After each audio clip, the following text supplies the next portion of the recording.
Before we talk about cyber law, technology, or leadership, I want to acknowledge something. The fact that you are here today already tells me that this is a room of reflective leaders and not reactive ones, right? You are the people who like to pause, reflect, and think before the day runs away with them. And also, let's be very honest, some of us are here because of discipline, some because of curiosity again, and some because we woke up early and thought, okay, since I'm already awake anyway, let's do something meaningful.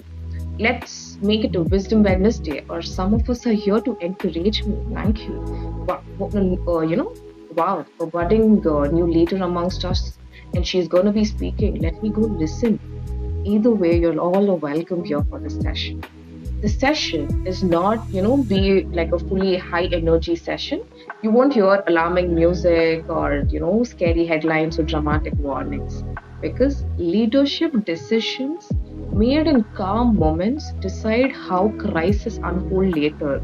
If you all, agree with what I say, I would see, I would really be happy to keep seeing the reactions or messages overflowing. That'll help me keep going and be with y'all, right?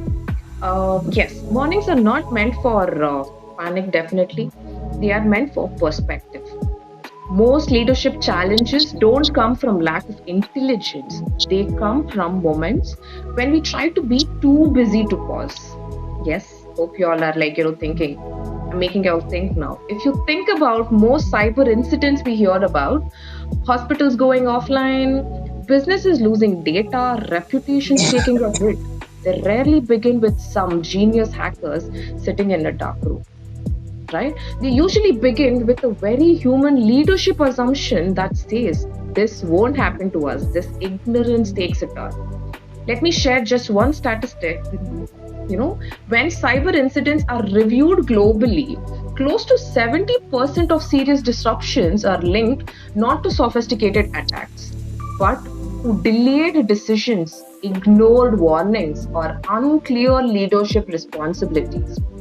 Not weak technology, not lack of expertise, but just delay. Just because of delay, everything, falls under the bus.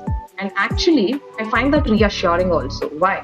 Because it tells us that leadership awareness makes a real difference, and that's why here I am today. So today is not about learning something completely new. So it's about revisiting what we already know. We all are business leaders and we already know what cyber law, digital leadership is. But with a little more clarity and with some more calmness, we're going to hear, listen, and revisit what we know and start acting upon it going forward. So now, because this conversation touches leadership, responsibility, and real, world situations, how we conduct this conversation also just matters as much what we discuss today. So let me just, set a few simple digital etiquettes and, boundaries here. So nothing heavy, just to keep the space comfortable for all of us present here. So before I go any further, I want to take a, moment to explain something very clearly. And I want to explain that why not just the rule. So this is not about, this is a space to discuss any ongoing or sensitive or confidential cyber incidents or any case laws to that matters, which is, list pendants. Which is pending, which is personal or organizational or industry specific. So let's be clear on that. So this includes, maybe any live investigations, pending cases, disputes under consideration, or situations that are still unfolding.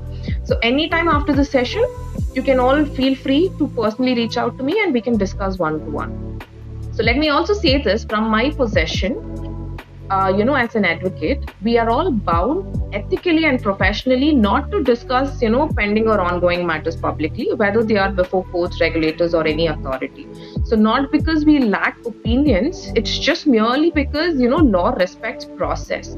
So I would just say it in one single line and make it very, speculative for you all. So a case that is actually alive deserves silence and not speculation, right? And this is not about something, restriction or discomfort. In fact, it is the opposite. So when leaders are in the room, so discretion actually creates a psychological safety. So everyone can listen without worrying about, the exposure. So keeping that in mind, Today's conversation will focus only on, Indian cyber law and Indian leadership realities. Not because international perspectives aren't important, so they are important, but because leadership becomes meaningful when law becomes local, applicable, and practical. So what matters to us today is not what law says in theory, but how it applies here today in India. So cyber law today doesn't operate in isolation. We all know that. It touches reputation, governance, trust, continuity, and responsibility. And the moment we start discussing live or sensitive matters, the actual focus shifts from learning to it'll be judging. So we don't want to get there. That's not what this morning is meant for, right? So if at any point something resonates personally or professionally, that's perfectly okay. And we are all here to, reflect on what we know and what all we have done and how the leadership, reflection, and responsibility is much needed in the digital world today. But we'll keep the discussion very general, reflective, and principle-based, right? So no naming, no diagnosing, and no dissecting life situations. So yeah, think of this as a leadership gym, my fellow leaders. So we train muscles here and not perform surgeries. So I want to make you all feel very comfortable. Listening, reflecting, and even disagreeing is still fine without feeling like you're being watched or analyzed. That's what is so important for me, in this entire session. Not here to audit your organizations, definitely, or question your decision. Here to think alongside you. I'm another leader with you, all leaders, to think alongside you. This is a conversation with leaders and not about leaders, right? So with that clarity, we can actually have a much more open, honest, and useful discussion. So one that helps all of us leave this room with a little more being aware, a little more being prepared, and a little more calm. So let's move ahead with this shared understanding. Okay. So let me just pause for a moment and be very clear about something. Because clarity at the start makes conversations much more comfortable, right? So let me tell you first what this session is not about. So this is not a legal lecture. Just because I'm a lawyer, that doesn't mean I'm taking a legal lecture here. I will promise you there will be no section numbers flying around, no legal jargon for the sake of, sounding important or, just sake of, making it like a very fancy lecture. No, don't expect that. It is also not a fear-based cyber awareness talk. Early mornings are not for making it, fearful. You're not going to hear everything is risky, nothing is safe, or be aware of everything you touch. So if cyber law were only about fear, none of us would be using, phones by now. I wouldn't be, if I had that fear, I wouldn't be, logging into Clubhouse and, just not seeing you guys in person or, with your videos turned on or me, not turning on my video. You wouldn't be comfortable, right? But we are all in the platform believing that we are all leaders, we are all responsible. We are all coming into the space believing that we are all here to support one another. And I am sharing my voice so confidently here, believing that this is being used in a right way and in a useful way. Not thinking that tomorrow, okay, just because I've given this session now, tomorrow someone is taking my voice and, using it, doing some AI reflections and then using it for some other purpose. Might be skeptical, right? But everyone in this room has built something, maybe a business, a career, a reputation, a legacy. This is not about pointing fingers or second-guessing decisions. And finally, this is not an IT or compliance checklist session, please. We are not here to tick boxes, audit systems, or review policies. But, to have leadership conversations don't happen on checklists, definitely. Everyone here are already accomplished, informed, and well, aware and intelligent. So you don't need to be taught the basics of technology. Yes, definitely, I believe in that. Business or decision-making skills. So this session is not about learning the unknown. So then what is this session about? Yeah, this is building your curiosity. Yes, I am hoping it's building your curiosity. So this is about revisiting what we already know, but through a leadership and legal responsibility lens. So think of this, less as education and more of reappraisal. Like how leaders periodically review strategy, not because it's wrong, but because the environment has kept changing. You have to be fast paced and well aware of what the business world is looking. So the digital environment has changed quietly but significantly. So decisions that felt operational earlier now carry legal, reputational, and ethical weight. Many leadership terms realize this only after a cyber incident. Very poor. But today is about realizing it before. So let's make it a habit. Before you do anything with your phone, anything with your computer, let's be aware. Let's take a moment, pause. So that's why we are here. The session is about knowing more. It's about seeing differently. More cyber related leadership issues don't arise because someone did not know enough. They arise because something was assumed, something was delayed, or something was left to later. And in leadership, later has a habit of becoming too late. I'm not here to judge decisions, okay, leaders that were made in different contexts or whatsoever. I'm here to think alongside you, like I said, as leaders, about how responsibility is shifting in a digital world. This is a conversation with leaders and not about leaders. So let's definitely keep this session reflective, practical, and honest. Okay. So with that clarity, let's move ahead. All right then. So before we go any deeper, let me just briefly walk you through how the next hour and a half will flow. So just to bring you all with me that to the same page what this session will look like. So I'm doing this deliberately because when we are all leaders with the busy pace and it's in early morning and we're all starting our day or getting ready to start to work and all those things, and here where I believe we leaders know the direction. So when when the direction is set, you all listen more comfortably and carefully. So think of this as a navigation map, not an instruction manual.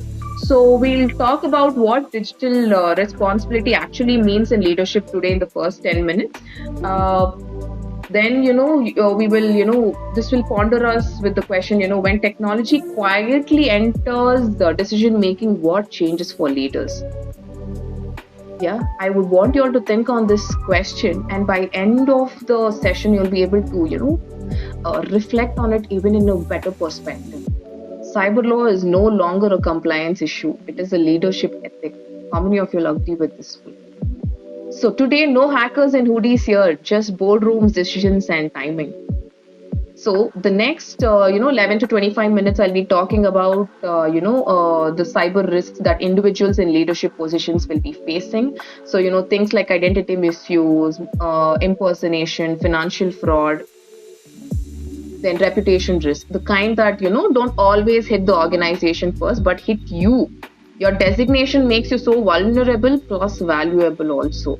Again, not to scare you, just to make us more alert. And the next 26 to 45 minutes we will be discussing on we'll actually zoom out and look at cyber risks that the organization faces across industries, like data breaches, ransomware, insider risks, vendor fraud. So we'll touch upon publicly known Indian incidents like where these things are very much happened in airlines, hospitals, consumer brands, not to alarm but to extract the leadership lessons. So every cyber incident is first a governance failure and only later a technical one. So the next 46 to probably 60 minutes we'll be at the midpoint, and I will slow down a bit there, and we will look at a few real Indian case scenarios and public incidents very selectively, and this will help us to analyze and not to dissect the blame but to ask one question each time: where did leadership get a chance to act earlier? Did we get a chance to act earlier, and did we refrain from acting upon it? So in most cases, law stepped in only after leadership failed, right? And in the maybe in the 70th minute to 80 minutes, we'll spend some time on what law actually expects from leaders today.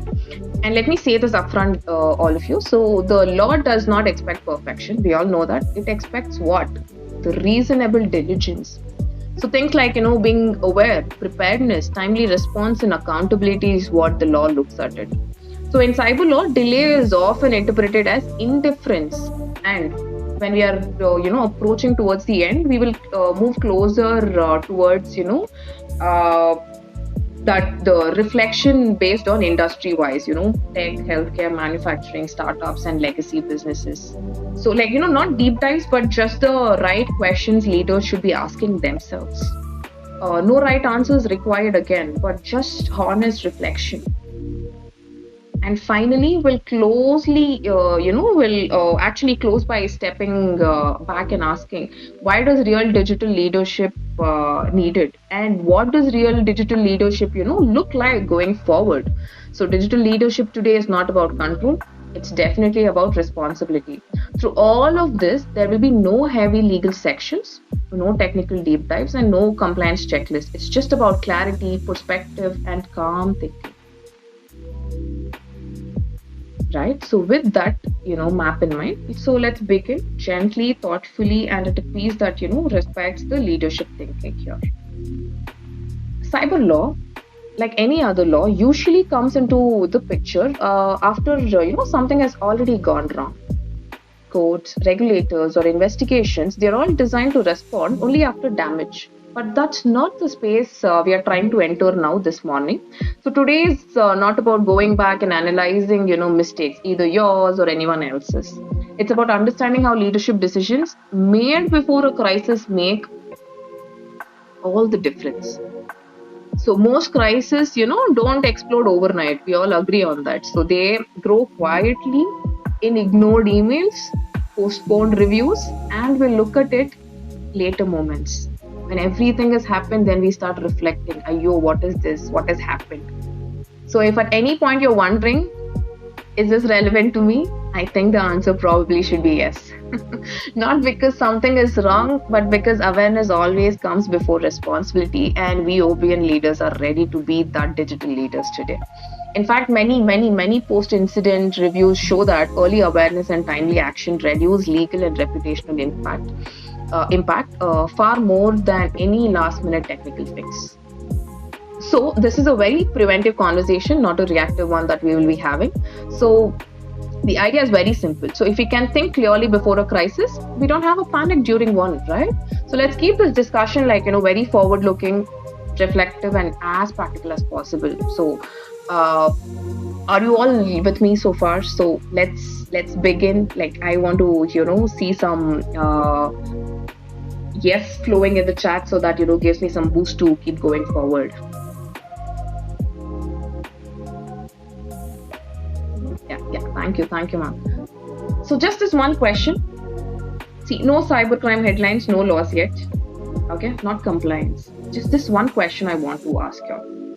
When technology quietly enters decision making, what actually changes for leaders? Yeah, let that sit in your mind. Keep thinking, ponder on it. Okay. And then let's all be honest, when we say, okay, now me as a speaker asking you a few questions, and what do we do silently?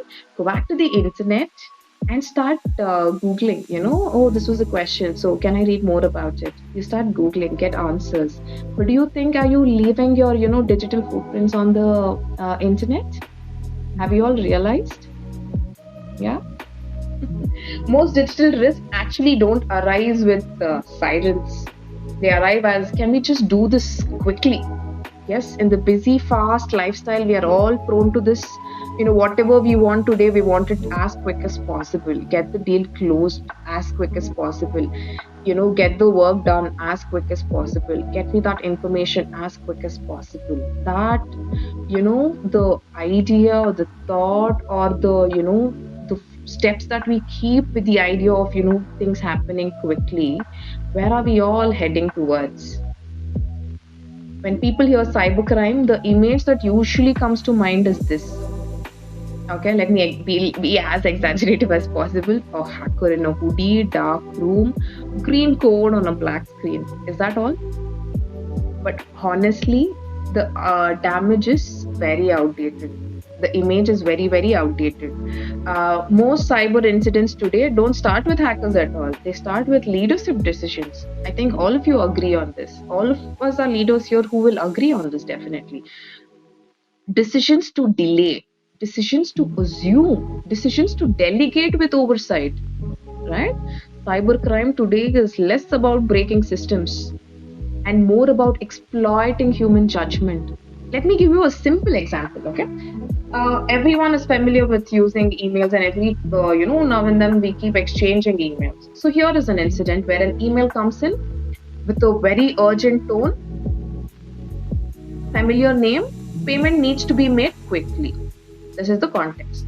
So technology didn't fail there. Firewalls also didn't fail. But what did fail? What did it actually fail?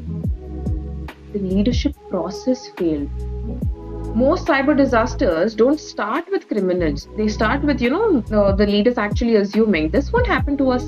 Arey, chhod do. I mean, let me not think about it. Let me think about it tomorrow. This will definitely not happen to us. My business will not fall under this category, so I will not be prone to cybercrime. So I don't have to, think about cybersecurity. I should not think about, being aware.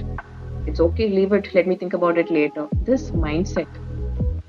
But in a legal perspective, and I'm saying this very calmly, cyber law today doesn't sit in the IT department. Let's all be clear on that. And I know we're all clear on that. It sits in where? Where does it sit? It sits in, the best three places. One, in governance, accountability, decision making. And this brings us together saying we all have to be the digital leaders with digital responsibility. Cyber law is no longer a compliance issue today. It is a leadership ethic. The law doesn't only ask, was there a breach? It asks, who knew? Who delayed? Who decided it could wait? Now all of you, feel you guys are under, fire. Okay. Will the CEO be questioned? Will the CTO be questioned? Because, Gagana just told who decided it could wait. Oh my God.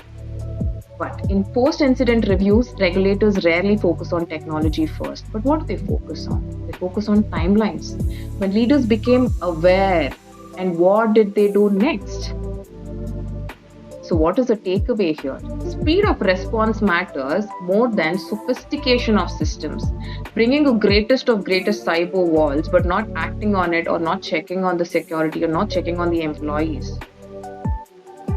What does it do?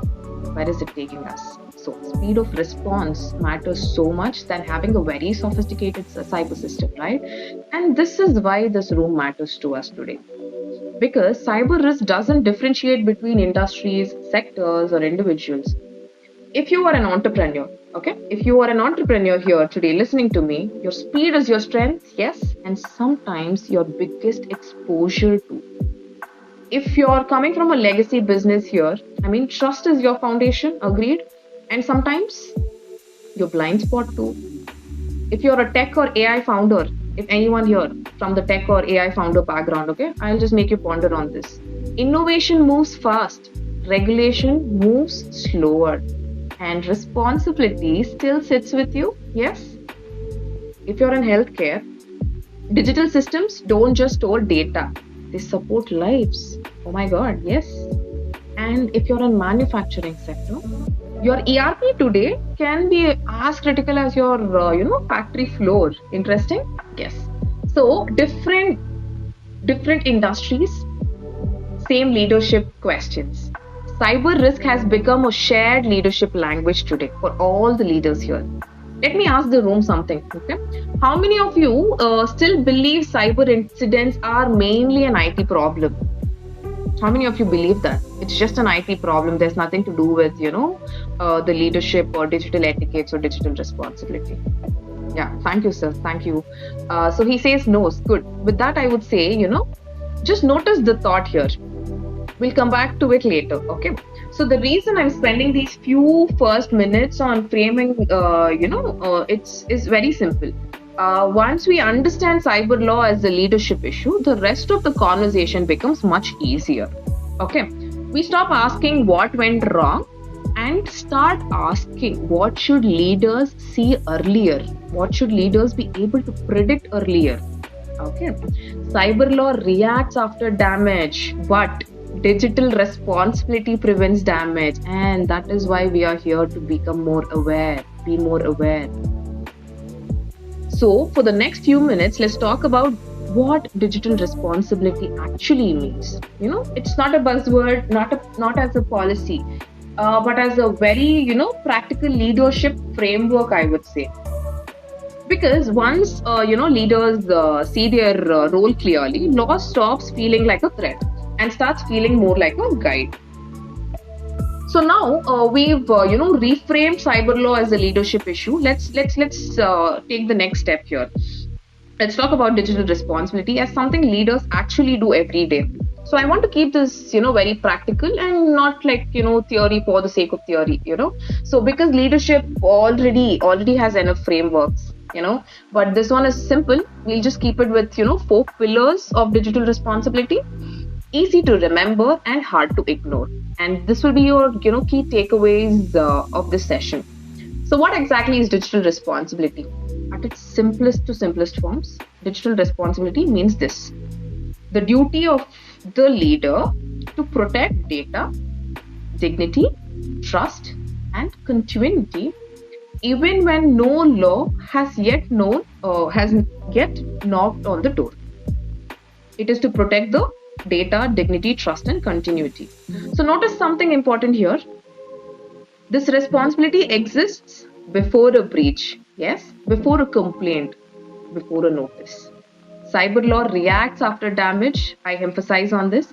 Cyber law reacts after damage, but digital responsibility and digital leadership prevents damage. Yes, leaders? In my experience, actually, digital, responsibility in leadership rests on 4 pillars that I said. So these are not technical pillars. These are leadership pillars. So what are these? Let me take you through one by one. The first pillar is data stewardship. This is not data ownership. It is data stewardship. So ownership actually says data belongs to us. The data belongs to me. But stewardship says, what does stewardship says? It says this data is entrusted to us. Yeah, think about it. So can be a customer data, patient data, employee, vendor data. Okay. So none of it really belongs to us in a moral sense. But we are custodians of it, not collectors of it. I think the leaders are aware of this, right? So most data breach cases don't fail because systems were hacked. They fail because data was over-collected, poorly classified, accessed by too many people, and stored longer than needed. Sometimes data leaks simply because everyone had access to it. Everyone agree on this. So for example, today OBN Leaders Community WhatsApp group, I sent something. I say this information is only for us leaders to maybe a guide on so and so act or so and so complaint. I will be sending it. So what we will do, we will start sharing it amongst our known circles. Okay, maybe this is helpful for someone, maybe this is helpful for someone. But what do we realize later? The information is spread all over and we never know where the breaches happened. Whom do we hold accountable, right? As leaders, do we know what data we collect, why we collect it, who can actually access it, and when should it be deleted, right? That's called data stewardship and the first pillar of digital responsibility. Moving to the next pillar, decision accountability. The second pillar is the decision accountability. So here, this is where cyber risk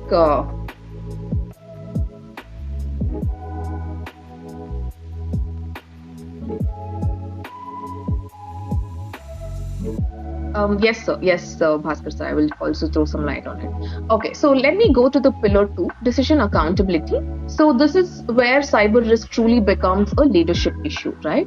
So in cyber incidents, law rarely asks only what happened.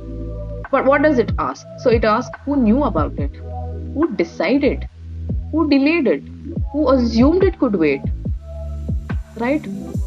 And cyber law does not ask where you hacked. It asks what did you ignore before you were hacked. And this is where Bhaskar sir's questions bring in where we can throw some light on. the hacking. And there are two ways of hacking: digital hacking, ethical hacking and illegal hacking. Any link that comes to us, we are like prone to just click on it, access it, and just be curious to get that work done or know what is there in that link. But are we doing it prudently? Are we leaders with with reasonable prudence? Let me come back to that. Let me give you a simple scenario. There comes again warning email comes in. A vendor flags a vulnerability here. An audit note says an audit is done, and this audit note says medium risk, not to worry. But no one says ignore it. It just waits. And in leadership, waiting often feels responsible until it isn't. Digital responsibility doesn't mean making every decision yourself. It means knowing which decisions cannot be postponed. Right? So saying this, I would take you all to the third pillar, which is response speed. Response speed can be both positive and negative. Here, sometimes response speed, we are all going in the face, the response speed, let it be done quickly. With that intention, we are just clicking on links that is, which is not even secure. We don't know what that link consists of. Just because someone asked me to fill a Google form, I just open it. What if, some virus is there in that? What if it's like, some link, a fraudulent link or a hacking link? We never know, but we just act upon it accordingly. And if it doesn't create us any that minute, worry to us, then we'll be like, okay, chhod do. Ignorance. So the third pillar saying is the response speed. I'm just telling it's not the reaction. I'm talking about the response. So reaction is definitely the panic, but response is the prepared movement. So in many cyber cases, the first 24 to 72 hours is very crucial and decides the legal exposure, reputational damage, regulatory response. So not the breach itself, but the response matters.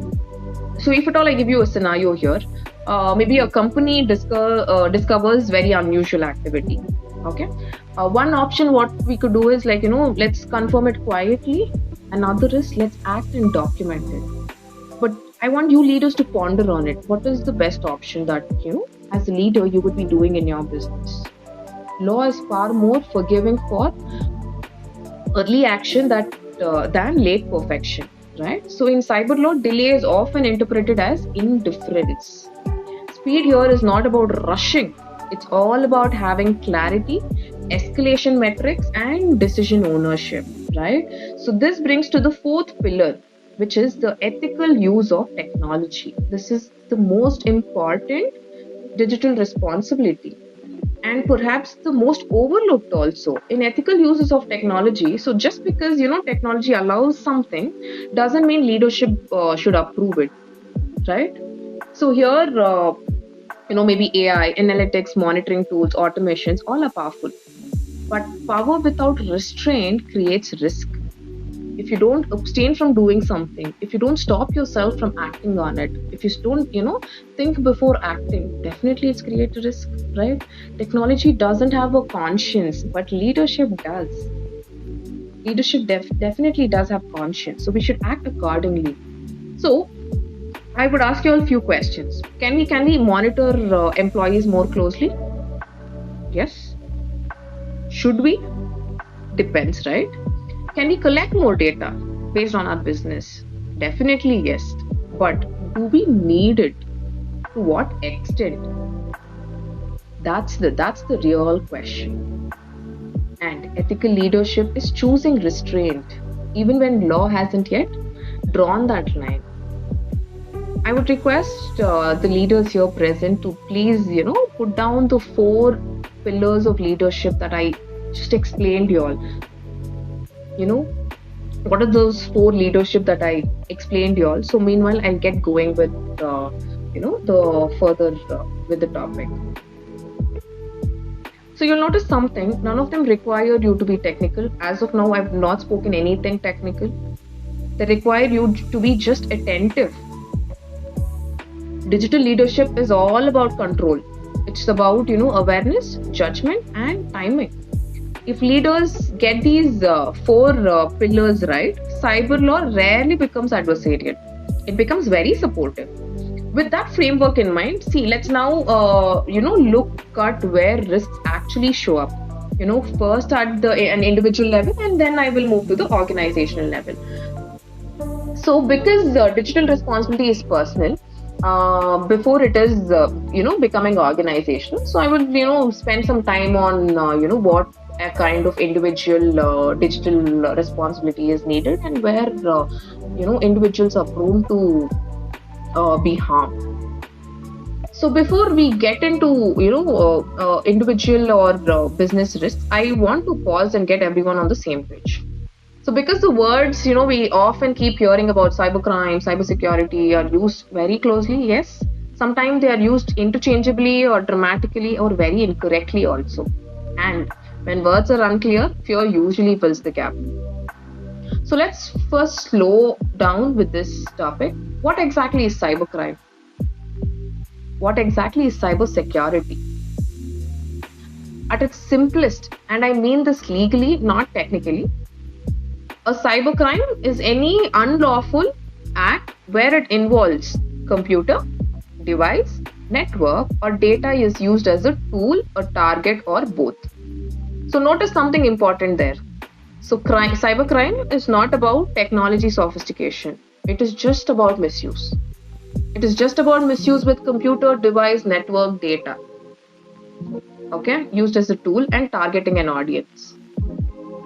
Right? If I steal money using a gun, threatening someone, that's a crime. Everyone agree? If I steal money using an email, an OTP, or a fake link, that's also crime. So only the medium has changed now, but the intent hasn't. And here's one of the, it was India's first case. It was called Suhas Katti case, where, there was some digital harassment that has happened. And it was the first case where, actual conviction also happened for one of the digital crime. So Indian courts have been very clear about this. So crimes don't become imaginary just because they happen online. Digital actions have real legal consequences, and that is one of the example in the Suhas Katti, and the first and foremost case where online harassment had and deserved real legal consequences. Now let's move down to cybersecurity. So cybersecurity, we all know, it's not a software, it's not firewalls, it's not antivirus, but those are tools, is it? So cybersecurity is the practice of protecting systems, data, and decisions from misuse, disruption, or damages.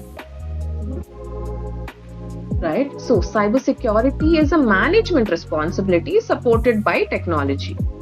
A system can be perfectly secure, but if someone actually shares access casually,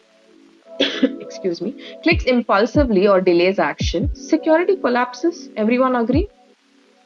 But technology doesn't get tired, but humans do. So why does the law care so much about cybersecurity? Because when cybersecurity fails, it's not just data that is affected. It's the trust, reputation, continuity, sometimes even lives that comes at stake. So that's why, even in Indian courts and, regulatory bodies don't look at whether a breach happened. What do they look into? They look into these three major questions. Was there a reasonable care taken? Was there awareness before? Was there response? Right? So in multiple cases, courts have made it very clear every now and then. So lack of intent does not automatically excuse lack of responsibility, which I would say more precisely. For example, you are having a, break-even deal with another company, with some business. Maybe you are acquiring some other company, and both of you exchange confidential information. And one of your, some of your employees from both the companies are with you all in the boardroom and, understanding this, everything, and they got to know about the confidential information and everything. Here, what happened? This employee, the company A, employee 1, And in company B, I would say employee 2. So this employee 1 had to have a conversation with employee 2 to understand even better. So he sent some information about company A to employee 2, to discuss about it. And there where he had a good intention just to make the mergers as smooth as possible, and he wanted to have a conversation to understand it better. But what did employee 2 do? He just took this information of company A and he gave it to company C, and later company A held employee 1 liable for his act. Here we all knew that employee 1, his intention was so in good faith that he had only wanted to share the information to understand the company better, or to have a proper conversation. But what exactly happened here? Just because of employee 2, employee 1 is put behind the bars. Was he able to sustain his accusations against him? Negligence doesn't need bad intention. That is what I'm trying to tell here. In multiple cases, intention does not automatically excuse from lack of responsibility. Maybe, we're all aware, right? The employee 1 should have been even more cautious. He would have taken some due diligence to share the information, or informed his superior authorities before sharing the information. Maybe now he wouldn't have faced the repercussions. So, law does not expect perfection. It expects reasonable diligence. So, just like, I'll draw an analogy here. So just like we don't expect hospitals to guarantee zero complications, we don't expect businesses to also guarantee zero cyber incidents, right? But we do expect what? We expect reasonable safeguards. That's why cases like, Shreya Singhal case, to bring you all to the limelight, they remind us the rights exists, but misuse has boundaries. So what is the Shreya Singhal case is about? Right to free speech, and this is where most of you all will be aware, like this happened between two girls posting something on Facebook, talking about some bringing down some political authority, and they were arrested and traumatized for posting such content. But later the Supreme Court took the decision is that the certain contents can be penalized, but this is about right to speech. It is your fundamental right. You're posting something online or any social media handles or digital media. That doesn't mean it is actually against the fundamental rights. So this is where where it was something very positive, that where even speaking up on a digital platform, despite it is bringing some disturbances to some kind of crowd, but that doesn't mean it's actually making you all go away or against your fundamental rights. Respect your fundamental rights, but be cautious of what you're doing. So this is a very beautiful case. This is Shreya Singhal case. This reminds us that rights exist, but misuse has boundaries. So freedom without responsibility creates harm. This is the highlight of it. So now I've explained you, or taken you through this digital responsibility. I would quickly ask you all a few questions, okay? Few questions where, you can say yes or no. If answer is yes, just acknowledge it mentally, or if you're really okay, please put it on the chat and, feel like it's saying yes. This is not about, just being right or wrong. It's just about noticing the pattern. So let's all brainstorm, and we will all have faced these issues one or the other time, right? Okay, here's the first question. Have you ever clicked I agree on terms and conditions without reading a single line just to use the app quickly? Yes? No? Okay, Rakesh Jainji has always read it. Raghavji says yes. Nice. Next. Okay, have you ever allowed all permissions like, camera, mic, contacts, location, and thought I'll fix this later? Most of us, I would say yes. Have you ever connected to free public Wi-Fi at an airport, hotel, or cafe and then checked email or bank apps there? Right? For example, maybe, okay, the recent OBN coffee mate we had in Bangalore. So I had to register for the subscription. So if my internet was not working, so I had to use the Wi-Fi there, and I did use it, and I did the financial transaction, UPI transaction, sent out the money to get the subscription. Yes, I did this, and most of us end up doing this just because we get free Wi-Fi. Is it very generous with access? Let's ponder. Okay, so have you ever replied to an email or WhatsApp message because the sender looked familiar without even checking carefully? Most of the time. Yes. Have you ever shared your number or email on a website thinking it's just one form? Okay. Have you ever felt slightly pressured during a payment related call or message? Like it says urgency, deadlines, act now language. Most of us will keep getting, you're eligible for loan, a credit limit is increased, or an investment opportunity. Without you even asking for it, you get calls. Yes. So convenience is one of the most expensive habits in the digital world.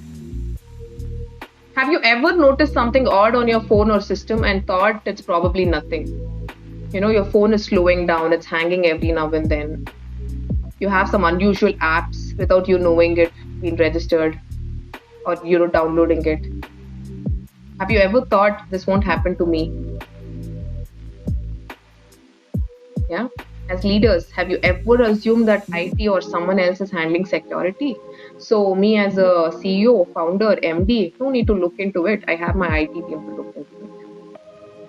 Have you ever approved a digital decision like a tool, vendor access?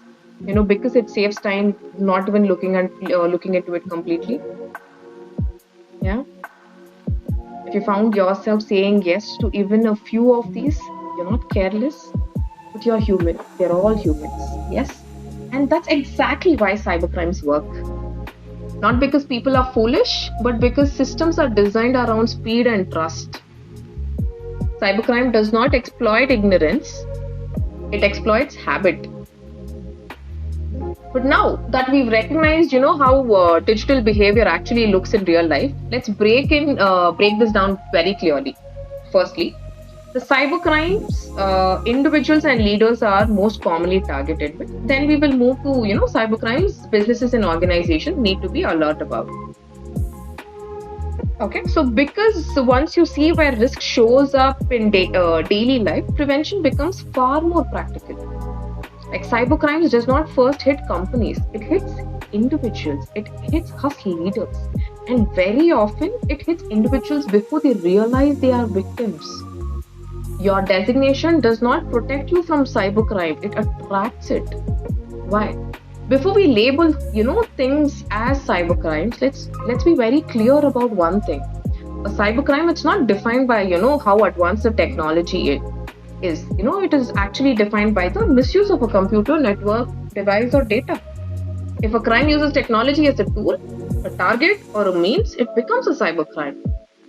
And technology does not create crime. It only changes the method of creating the crime. So Indian law, today recognizes cybercrimes mainly under, we all know that is the Information Technology Act, Indian Penal Code, that is now the, Bharatiya Nyaayaa Sanhita, and all other allied rules and regulations.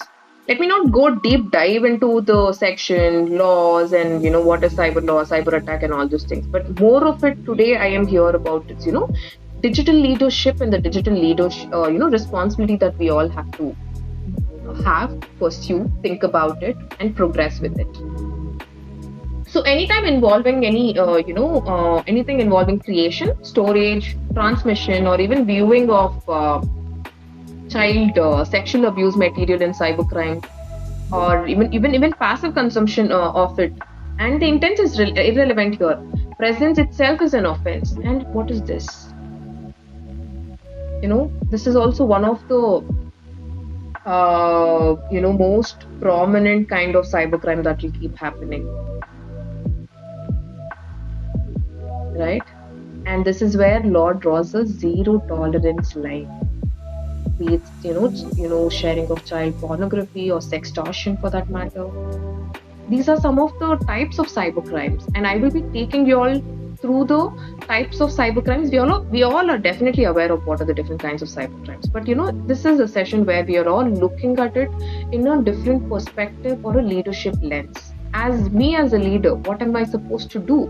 How am I, supposed to be very clear and act digitally responsible? So next comes another cybercrime, which is cyberbullying. Cyberbullying isn't just, the school level behavior anymore, right? It can be abusive messages, targeted humiliation, online threats, and coordinated trolling. So courts have recognized the digital harassment causes as, psychological harm comparable to physical harassment. Online words have offline scars. Most of them will agree on this. Next comes the cyber stalking. So this is where, stalking is repeated, unwanted digital attention given by someone, repeated DMs, monitoring activities, impersonation to track, harassment across platforms. Silence does not mean consent. You're not acting upon it does not mean you're giving consent for someone to stalk you, someone to bully you. And cyber grooming is manipulation, not force. Cyber grooming is another kind of cybercrime where it talks about, you give some emotional bonding to some person online, trust building, gradual boundary crossing. And here where law intervenes, because harm happens before exploitation becomes visible. Job frauds, we are very prominent of it. Fake job portals, offer letters, interview scams. They call you, say, this is the registration fee, you have to do it. And later when you ask, you pay the registration fee and go to their website, the website is not existing. They collect your documents, very crucial documents, all your personal documents. And when, desperation meets digital anonymity, fraud thrives. And lot of, countryside people and lot of desperate people, lot of unemployed people are prone to this.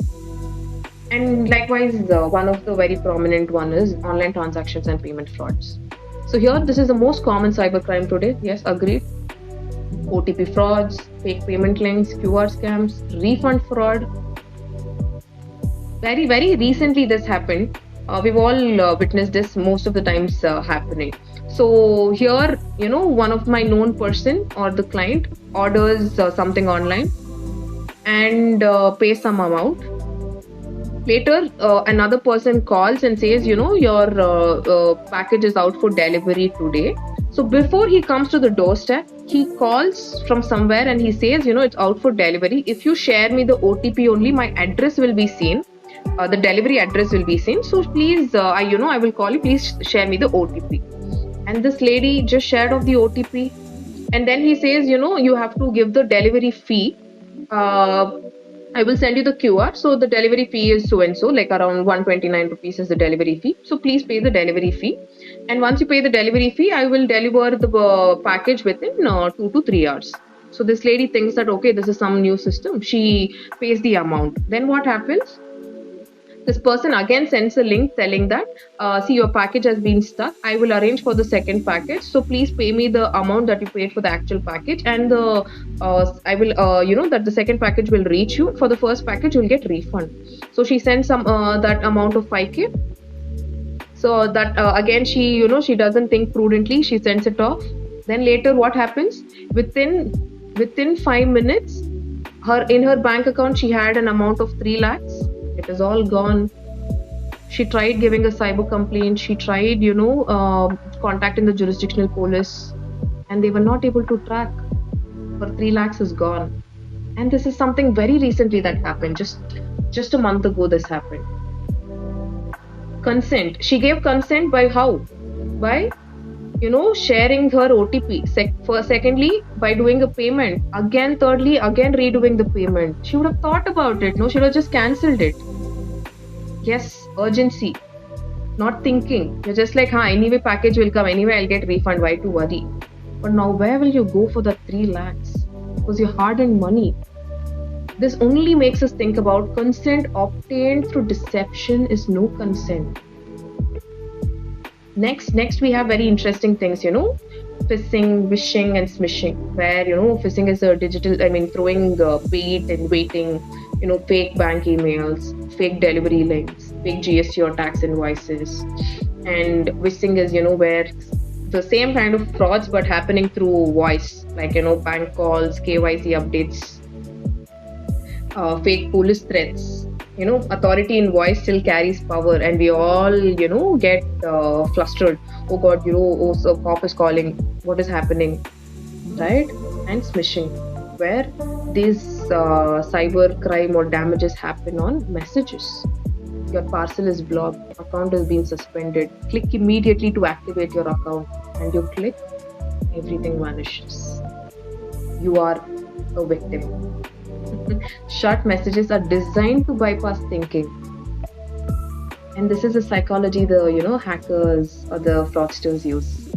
Next comes the credit or debit card fraud. I don't have to dive deep into it. Okay, everyone is aware of these. Next comes the impersonation or identity theft. I would just bring in this important give an important example. This actually happened to one of my friend. So where this one of the hero, okay, I think everyone should be familiar. He's a Tamil hero. His name is Gautam Karthik. Okay, so he studied in Christ University. So one person on Facebook, I mean, he is my friend, one of my friend on Facebook just saw this person's account telling that Gautam Karthik, hero, studied in Christ University, and he has one mutual friend. So she sends a friend request, being excited. Wow, she can be a hero's friend. She can say that happily and proudly. And this is all like some 5-6 years ago, like when she was just figuring out what's the digital world can be, and she was all excited to create a Facebook account or social media handles. So this is where she made it. She just sends a friend request. That person accepts it, and he texts hi, and she becomes so excited. She thinks that, okay, hero is texting me. Wow, I feel special. And she did feel special. And then here comes the story, The next day he says that, you look so beautiful. Can you come down to my office? This is my office address. We can do a shoot and see, if you can play any role in my movie. And she becomes even more excited. And she, says, yes, this is the time and date I will be coming and all those things. This exchange happens. And in two or three times, she keeps asking, confirm the location again so that I can come. Confirm the location. There'll be no reply for 2 to 3 days. Then what happens? And on the third day, again, on the same chat window, a message comes telling that, why are you texting my husband? He is my husband. Don't bother him. Don't do, such things, or else I will file a complaint against you. Papa, this girl, she's completely shocked. What has happened to her? And then she realized that, some person, it is identity theft. Some person is impersonified as Gautam Karthik, and there is someone behind, some black guy. We never know who is that. And look at what kind of, harm or mental trauma this poor chap would have gone through. Digital identity is legally protected identity, but misuse has caused her to be a victim. But did she raise a voice? No. Why?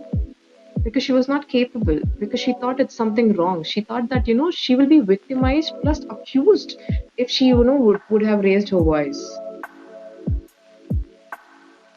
What these kind of cyber crimes create impact on individuals. It can be money, identity, reputation, mental peace at stake. Leaders are targeted because they have authority and access. Any one of you, if you're interested, you can just share any of the story on the chat box, if you've come across, the reputational stake that one of us have gone through just because you're in a major position. And it's completely okay, and it's up to you all if you really want to, and it will be like an awareness for others to know about it. Yes. So let's now separate this clearly. Okay, so identity theft, we spoke about, like, creating fake accounts or spoofed WhatsApp DP of bosses, then fake email IDs with one letter difference or something. All these are real. Okay, in multiple CEO fraud cases, like Indian courts have held that impersonation through electronic means is as much as equal to cheating, even if no physical interaction occurs. So hierarchy is the weapon here, right? So social engineering brings in, this criminal study where we, your posts, your interviews, your travel, your writing style, all talks about the social engineering. And tomorrow, if someone is trying to hack you, or they will study all these things to, put the person down, to defame that person. So no malware, it's just the psychology of that one person he's trying to understand and trying to hack.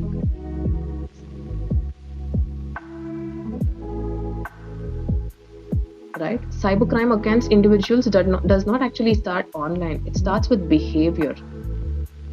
So when cybercrime, hits businesses, damage multiplies. Yes, customers' data, reputation, operations, all at stake at once.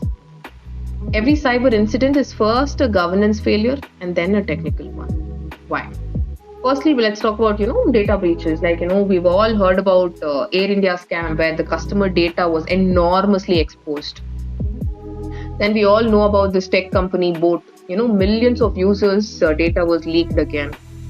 Then one of the, med partners, Sun Pharma, sensitive business data was compromised of them.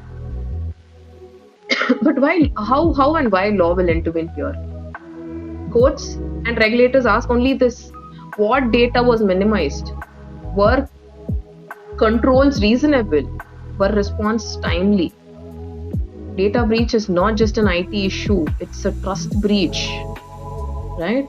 Now comes the ransomware attacks. So, if you all know, in 2022, AIMS case, All India Medical Institute, I guess. So this where, the hospital systems became down, appointments were disrupted, lives indirectly impacted, right? No immediate backup, readiness, because the core or the directory of this institution were not ready for such kind of, ransomware attack. Here, what is the key leadership lesson that we have to learn? Critical infrastructure without preparedness becomes negligence, right? So ransomware enters into all, enters via phishing, encrypts the system, demands payment, and paying ransom does not erase liability. It only causes repercussion. And most of us are aware, I think there are a lot of tech and fintech firms where they undergo crypto and fintech breaches. Everyone should be aware of the, WazirX hack in 2024, where almost $230 million was stolen. Massive user trust loss. There was, no regulatory scrutiny followed up at all. What is the takeaway here? Innovation without governance attracts law faster than success. Wow. Next for the businesses, it comes, about insider threats and mule accounts. Okay. I think the latest case, this year only, 2026. Okay, there was almost about rupees 650 crore routed via 110 accounts.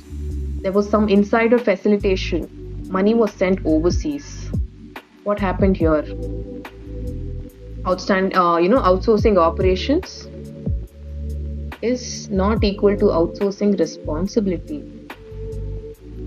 And as leaders, we have to be aware, in our, competitors or in our own business, not to have fake job portals, or, there is a lot of, information or something that we'll come across about vendor frauds.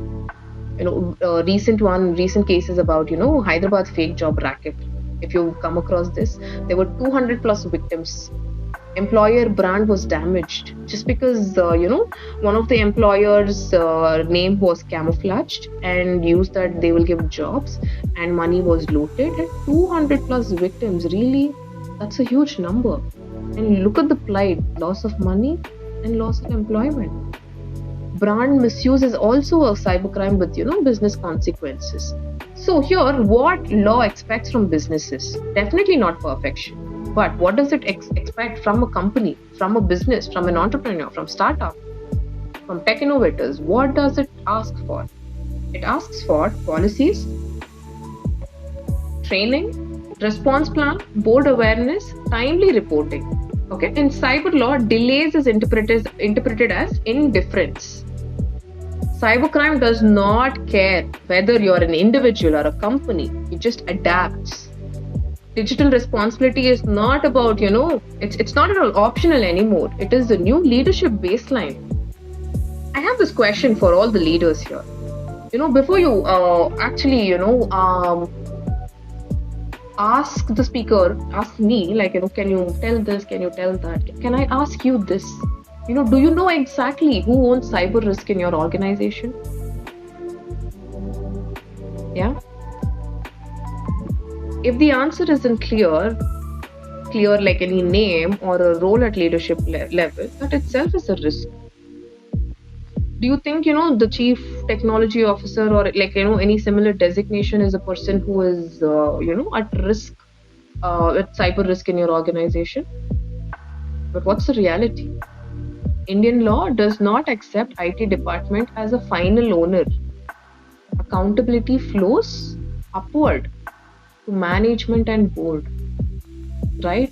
It is something called the principle of vicarious liability. Your employee does it or your subordinate department does it, who is held liable? The topmost person of the company is held liable, right? Cyber risk without ownership becomes legal liability. If a breach happens today, again a question to you all, if a breach happens today, do you know who decides in fact that in the first hour? Who do you think? I'd repeat the question. If a breach happens today, do you know who decides in the first hour? If decision making is unclear, response will be delayed. And courts and regulators examine timelines first. When did you know? When did you get to know? And most importantly, when did you act upon it? With these questions, all your investigation circles. And in cyber law, the first 24 hours matter more than first 24 pages explanation. Right? Is cyber risk, discussed at board level? Should we start discussing? Or are we, actively discussing on this? If no, why?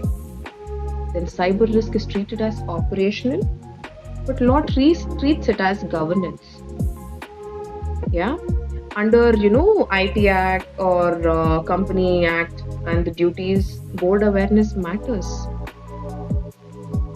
Bringing awareness inside the board about cyber diligence also matters. This takes me to another question. Do more people have access than necessary about data? Yeah, almost always it's yes. Legal access is not equal to negligence if data is misused. But convenience today becomes evidence tomorrow. Just you're accessing data because you're convenient. And you're leaving a footprint there, a digital footprint of, you having access to the data, which you're supposed to be using it for a limited purpose or for a limited timeline, but it is used for extensive use, extended use. Then it is an evidence for tomorrow. Now comes the next question. Do ex-employees or vendors retain access? Maybe you try taking all kind of due diligence, asking them to return the data, return all the, the tech products they were using or machines, tools, computers, everything to, return it back and everything. But do they retain access? If yes, and mostly yes, is that, or I would call that's a classic insider risk failure, right? And here, the courts hold organizations responsible for access control failures, not just malicious act. It might be malicious act of the ex-employee.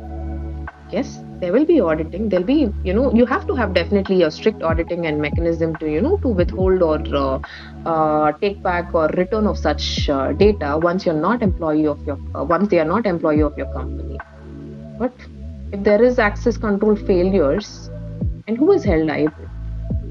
The organizations, the companies, it's you, right? Do you know where your sensitive data actually sits? If you hesitate, that hesitation itself is a cyber risk indicator. Yeah, and you can't protect what you can't locate. So, for example, maybe there are a lot of startups. See, forget about tech companies or a well-groomed company, who has a lot of employees and doing well or sustained for a long years. Maybe you figured out where to store your data and everything. But there are maybe in this room I have some crowd who are like just started off, just thinking about starting a business, and they're all collating information or data and everything, and where it's getting stored. You don't have separate cloud services you've taken for yourself, or you're storing your data there. You're just putting it somewhere on your computer drive or wherever possible. Do you know where all it is traveling? Are you able to realize where all you're leaving your digital footprints? Have you tested your response plan? Right? These are the legal positions. Sometimes outsourcing services does not, outsource liability. Responsibility cannot be delegated. Only execution can be delegated. Right? Saying this, I would, take you all to two scenarios. One can be Indian defense, another one was about ISRO. So when it comes to Indian defense, we are all aware like a lot of terrorists or are trying to hack, or a lot of other countries are trying to hack the defense systems of maybe India, continuously targeted by cyber espionage, hostile state actors, and terror linked groups. So what are the attempts to target? So they want to understand the different research organizations, military communication networks, powers, and critical infrastructure, and what is our next step. So what they do? They try phishing. They try malware-laced documents. Supply chain compromise will happen. Insider facilitation is one of the scariest things. It can happen in a company. It can happen to Indian security lines also. What is that important thing that most of us should be able to understand? Most of these are attempted intrusions, but not successful breaches. Why?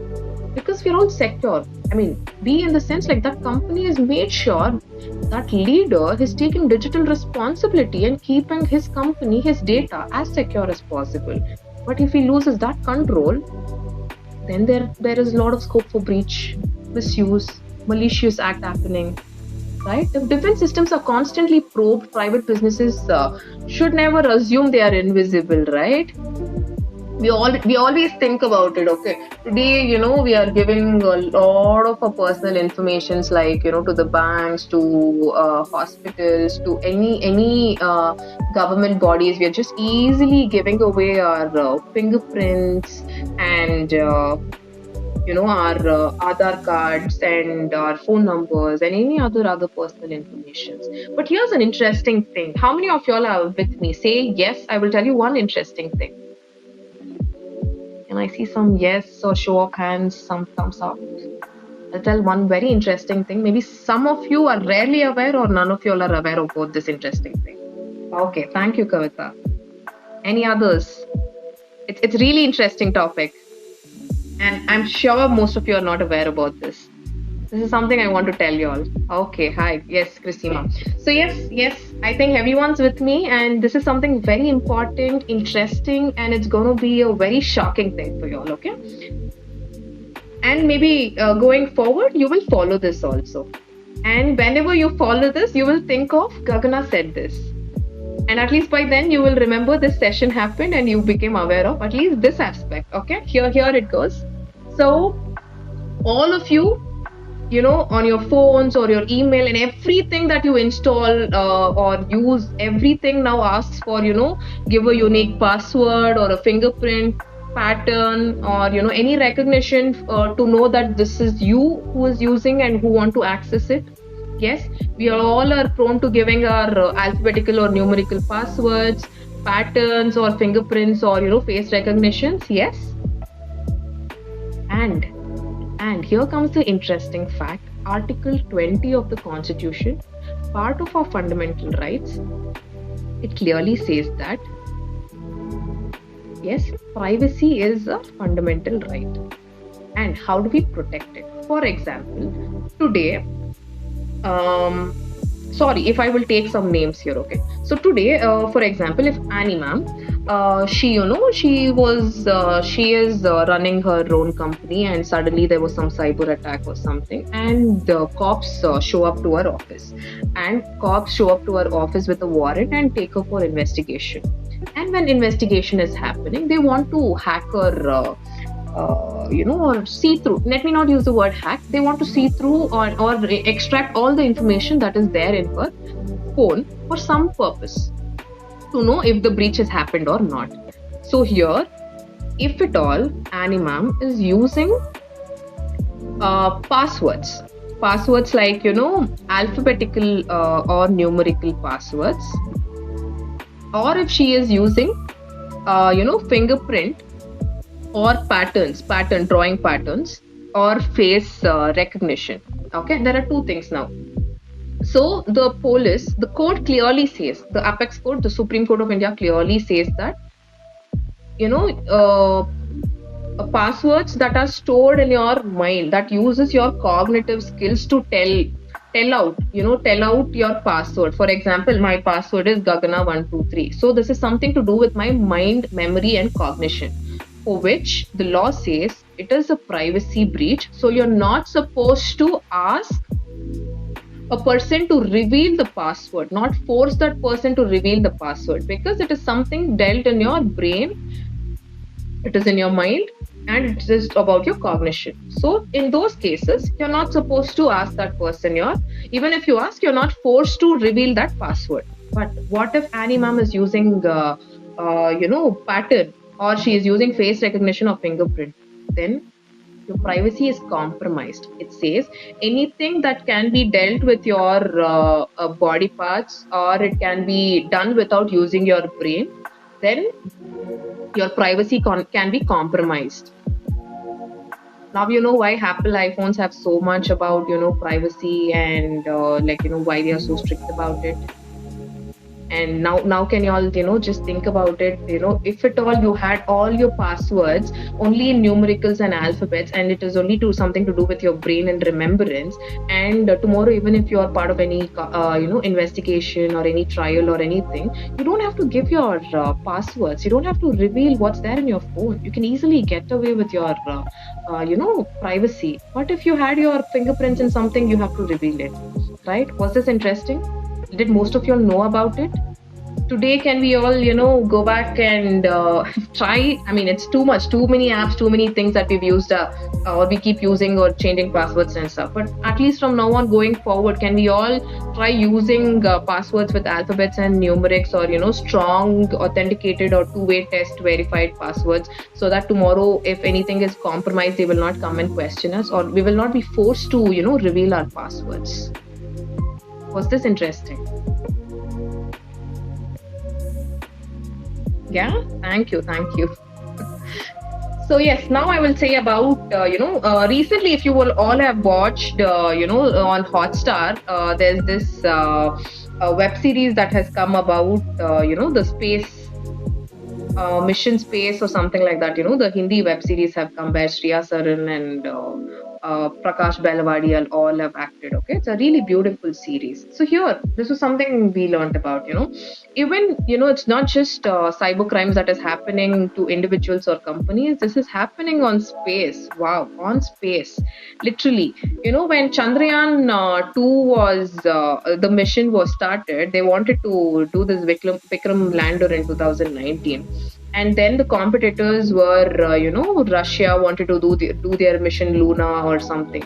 But then, there was some data breach that happened, right? And that Chandrayaan 2 mission was a flop because the landing did not happen. The lander crashed. Then it took from 2019 to 2023 to bring in that, security, build that cyber security wall for the ISRO to make it like so redundant, and the mission became so resilient that in 2023 the Chandrayaan 3 became a success, where we landed on the moon before anyone else. I mean, at least US or NASA would have spent almost 5,000 plus crores, and Russia almost 2,000 plus crores, and India The incredible India just spent almost around 650 plus odd crores, and we were the first to land on the moon, right? Interesting. And they also faced the cyber issue. So this is the leadership lesson, and this is something that is gold that we all have to learn. Chandrayaan 3 teaches us something very powerful, right? Failure wasn't hidden. It was analyzed. Systems were strengthened and success followed. And this is what we business leaders should take as digital responsibility and make sure our company follows it. Cyber resilience is built between failures and success, not before the first launch. Right? So very, very important here, I would say. So there is no public confirmation of any foreign country hacked Israel missions or something. But this is something that in the that web series they bring or highlight, and this brought my attention to bring it before you all and say why is it important, and what kind of cyber threats or cyber security is important, and make sure that we have to be aware about, it brings about the ownership check, data check, access control check, incident readiness check, reporting the check, all these things, right?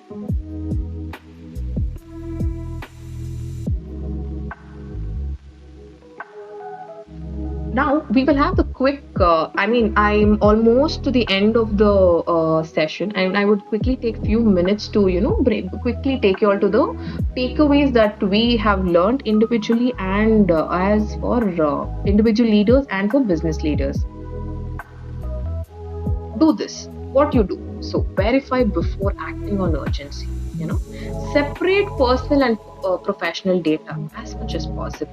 Document suspicious incidents, because evidence, digital footprints is the one that's going to save you tomorrow, right? And report early. Don't sit and delay it and become a victim.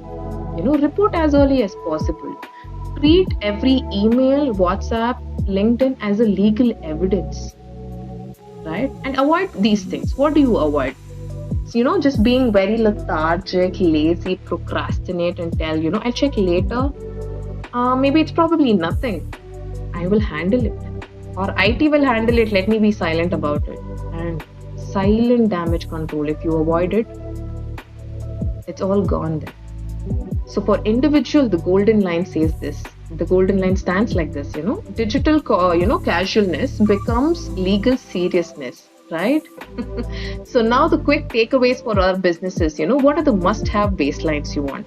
Maybe cyber attack and data policies. Keep it simple, not fancy. Make sure in all your agreements, contracts, policies, boardroom resolutions, or any emails or exchanges that you do, make sure you have cyber and data policies in place. Next comes the access controls and periodic review. Very important. As leaders, we should not ignore, we should not tell that, I said earlier, IT will take care. I have to get business, I have other things, I will look out of the company so that I want to expand my company. But internally, where it is all going, what is happening, right? Then, incident response plan. You should have an escalation metrics. I'm sure most of you have it, but I am here just to, tell that in the perspective of digital responsibility. If you're all doing it, yes, well and good. But I am telling it because if some of us not doing it or some of us are doing it, today you will go back and see through it and make it even more stronger, right? And next is vendor due diligence. You're making some negotiations, bringing in new companies, or you have your customer, clients or vendors. Make a proper due diligence plan. Then timely reporting mechanism. Don't just keep it for year-end reviews or quarterly meetings or biannual meetings, or just for your GBMs to talk about what's happening in the company, what's happening in IT department. Bring in that mechanism, timely report mechanism. It need not be you have to sit with that person and understand what is happening. Sit with that group or team, IT team, and understand what is happening. But bring in that matrix, bring in that mechanism. Everything is recorded, even with you sitting and looking into it. It's all that mechanism is set so that everyone or that team is timely updating, and that mechanism is going in flow, so you don't have to worry about, you just have to overlook on it, right?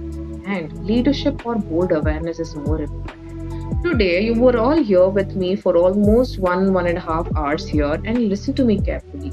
Please go share the takeaways with your team or with your fellow directors, partners, or employees, whoever possible, so that they understand. Bring in an awareness, like how, today, if you have more than 10 people in your company working, how, POSH training is important, like the prevention of sexual harassment training, or bringing the policies in place or leave policies in place, important. Bringing the cyber policy is also important. Bringing that cyber awareness is also important. Let's all make it a part of work. Yes, definitely. Let's make it a part of work to bring in that awareness. Law asks, when some breach happens, did you even try to be responsible? Then you all should stand and say, yes, we were responsible, and this is my responsible actions that I took in good faith, right? Make sure all your, whenever you engage with IT vendors or cloud providers or SaaS platforms or AI tools, payrolls or HRM or CRM softwares, make sure you have these important clauses, very important. Data protection clause. Why? To purpose the limitation of usage of, data, storage and security, and breach obligations. Next, make sure you have the clause for cyber incident report clausing, which talks about immediate disclosure, timely escalation, logging sharing, then cooperation obligations, right? So silence clauses are dangerous, but when it is, well written, so that even the person who wants to do something with your data is very cautious about, should he act upon it or not act upon it. Then liability and indemnity clauses. We mostly have liability and indemnity clauses in all the contracts or business transactions, but it is very limited to overall liability and indemnity, right? But we never talk about the digital security or the cyber security way of it. Okay, define responsibility clearly, cap liability consciously, and check cyber insurance coverage. Okay, next comes the access termination clause. So this clause, why is it important? Because it will deal with two things: immediate access revocation, then data return or deletion. This will well act with your ex vendors or ex employees or anyone who is prone to leave or anything of that sort, right? And then if you cannot audit, you cannot defend. That's the very reason you have to bring in another clause, that is audit and compliance rights. We all do, finance audit or company audits, but do we do cyber audits? Very important. So you have the right to audit, right to question, right to seek proof. So you bring in these clauses of audit and compliance rights. Okay. Then let's, end it up with, end-to-end closing synthesis of what Indian cyber law is not anti-business. It is anti-indifference. Okay. So it does not punish leaders for incidents. It questions leaders for inactions. Come on, leaders, today we will go reflect at our businesses. What is our cyber law? What is the cyber security? What is our IT doing? As a leader, what I have to do to secure my company? Yes, that is what we are going to do today. And I would really, look forward to all of you present here today. Go back and doing something in your company about the cyber security. Coming back and writing on the community group, you have done so and so. And I would be really happy to know about it. I will be the most happiest person to see all the responses coming, that you've taken some action very interesting, and so that others can also follow. And that is the very reason this community is built, right? That to learn from each other, give business to each other, and grow together. Yes. So digital leadership today is not about control. It is all about responsibility, readiness, and response. So saying this, I know all of you would have come across, like the cyber issues and, being victims and all those things. But here's a, quick sneak peek into how to file the cyber complaint. First and the fastest route, you can file cyber complaint on National Cybercrime Portal. That is, www.cybercrime.gov.in. Here, you can go report all your financial frauds, identity theft, online harassment, phishing, social media crimes, cyber stalking, then child-related offenses. This portal works pan-India. And there is, I don't know if most of you all are aware of it, there is toll-free number, that is 1930. 1930. This is the first number to call for financial cyber fraud, especially. So the faster you call, the higher the chance of blocking the money trail. So in cyber fraud, time is money, literally. Yeah. But when you want to file any offline complaints, especially in Bangalore, Karnataka, or anywhere, okay, there is something called a zero FIR. Everyone, would be aware of how, what is an FIR, right? But FIR is usually for any crime or anything that happens against or wrong against you, you will go file it in the police station. Mostly it is filed in the jurisdictional police station. So how is your jurisdiction determined? It is the radius within your residential or your office radius, the nearby police station will become your jurisdictional police station, right? So over there, what happens? You will go file a complaint and an FIR will be registered. But for cyber crimes, it is something called a zero FIR. Like, you need not go to your jurisdictional police station, or you can go to your jurisdictional police station. So what you can do is you can file an FIR anywhere in the world. You can file an FIR online. Sorry, not anywhere in the world. I'm sorry. Anywhere in the country. So you can file it online, or you can file it anywhere in the country, wherever the transaction has happened, because it's online and your presence. For example, you send money to Bangalore from Chennai. So just because the transaction you sent it to Bangalore, that doesn't mean you have to come down to Bangalore and then file an FIR. You can file an FIR in Chennai. And that is something called a zero FIR. So zero FIR can be filed, right? And then what to carry, or what are the documents, probably the evidences that you need to carry when these kind of crimes happen. Maybe the screenshots, transaction details, emails, or any links, and phone numbers, and especially be careful with your dates and timelines. So this is the most important thing. When you have your dates and timelines in place, and it's within reasonable time, it's easy for the cyber security portal, or to help you all with the cybercrime that has occurred. Now, be a leader to prevent the cybercrime. How will you be?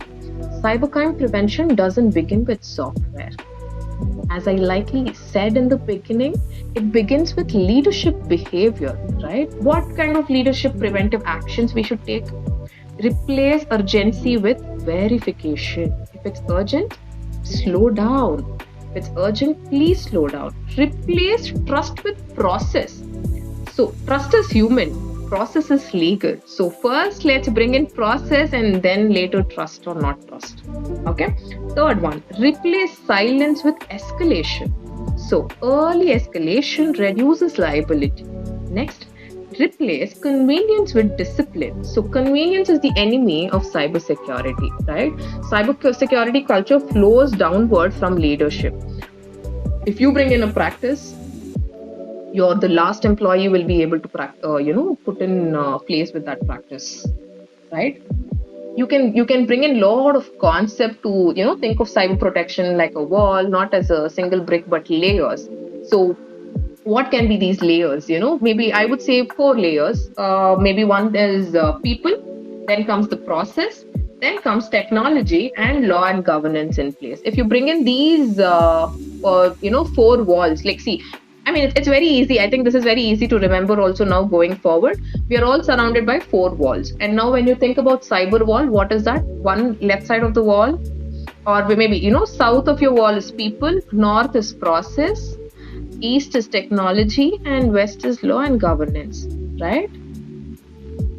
Next, analyze your risk exposure. As a, leadership, it should be your self-check.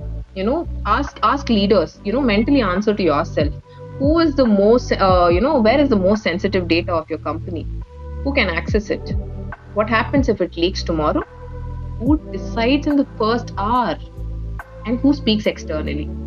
And how we ever tested this? Okay, if these answers aren't clear, risks already exist then. So please answer to these questions. If you feel the risks exists, go back, ponder on it, bring in a mechanism, right? And cybersecurity framework in India, the ecosystem is that there is CERTIN, which takes in or reports all the National Incident Response Agency, mandatory reporting for certain incidents, and issues advisories or directions and statistics. What is the questions and what are the kinds of cyber crimes has happened, what is the statistics and all those things. Okay. And then cybersecurity strategy, where especially in India, this should be the approach, which is high level, plus it is leadership friendly. First is, you bring in that ecosystem approach, where in the ecosystem, you know who all falls into your ecosystem. First is the government, private sector, startups, academia, your citizens is your customer, clients, vendors, or anything. Okay, so cybersecurity is a shared responsibility. So we all should be, consciously doing our job when we talk about digital representation, digital, responsibility. Right, and the final takeaway, and by this I would be closing my session. So here for individuals, it's like, verify before acting, separate personal and work data, like I said already. I'm just repeating this so that, this will keep lingering, and today we will have the best day. Right? And remember the 5, things. Keep it like your fingertip words for cybersecurity. Remember these 5. First one, identify. Protect. Second is protect. Third is detect. Fourth, respond. Fifth, recover.